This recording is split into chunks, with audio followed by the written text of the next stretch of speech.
one of the categories that we're interested in attracting to the Outshine Film Festival, the Latino Latina community, gets to move front and center on Saturday, April 29th, with the Spanish Shorts program. Now, there are other Spanish language films through the 2 weeks of the festival, but this is a special Shorts program in Spanish, and it's going to start at 5 p.m., and there will be 6 films in just 96 minutes. It's a great taste opportunity for you in Spanish language. Happening Out Television Network's host FayWhat is going to be in bed this month with Queer News Tonight anchor and Outshine board member Dino Mosquera.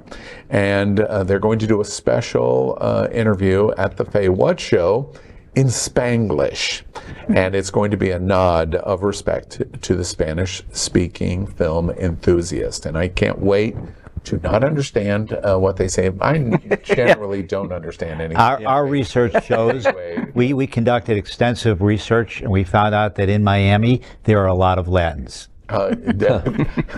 Your marketing dollars were well spent, Mark. Thank you. That's Mark with a checklist. Yeah, okay, there you go. That's why you have an interim executive director. All right, so tell me about the Spanish films, not only for the short program, but dedication to the festival. Yeah, we oddly either never or a long time since we've done a Spanish Shorts, and it was just, to me, it's where the unique, creative, and interesting shorts are being done. That's not to say things aren't being done in other parts of the country, but just the majority as I looked at them were really fascinating. They told wonderful stories, they were well told, they were well made, and it made sense.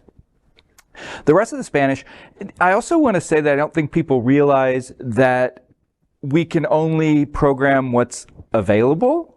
And this year there weren't a lot of, I would say normally we look at 20, 30 Spanish language shorts, Spanish language features.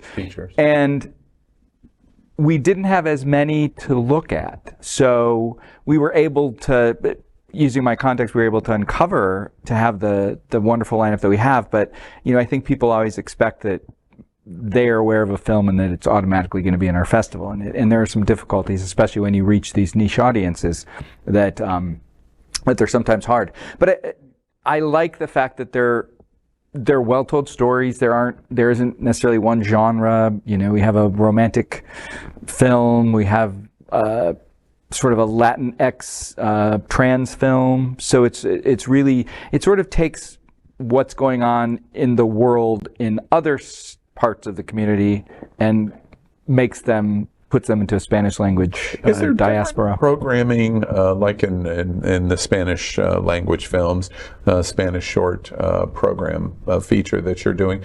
Is there different decision making that goes into the Miami Festival versus the Fort Lauderdale Festival? There is. In general, and I hate to generalize, but I'll do that just sort of for contextual knowledge, that You're going to talk about an older white guy, aren't you? I'm specifically not going to talk about the older white guy, because we talk to the older white guy way too often. Boy, am I glad the camera stays over there, I'll tell you that. So this is a good This is a good correlation to that, is the fact that Miami does have a very large population of Spanish-speaking, Portuguese-speaking, English speaking. And so we definitely look at that a little differently. While they exist to a point in Fort Lauderdale, Broward, they tend to appreciate more of the, I'll call them American language or American independence. But again, they still come out to support us and both categories. But yeah, Miami definitely has a bigger audience and a more appreciative audience. And, you know, we might show something because it's Spanish that might not otherwise make the lineup. And again, I don't like to do that, but it makes sense because that's a need we have. Yeah. So, and for older, whiter, more English speaking Broward County, they're still going to find lots and lots and lots of interesting things at the film festival. Absolutely. Yeah. Absolutely. Excellent. All right. LGBTQ plus news is vital for our community and for the broader world as a whole. We have enough enemies at Fox News. Tucker, Sean, and Laura are loud. We need passionate allies. Happening Out Television Network, Queer News Tonight, and It's Happening Out are literally out of the closet and into the headlines. Our community needs your support. Like this broadcast and subscribe now to ensure the growth of the entire LGBTQ plus community.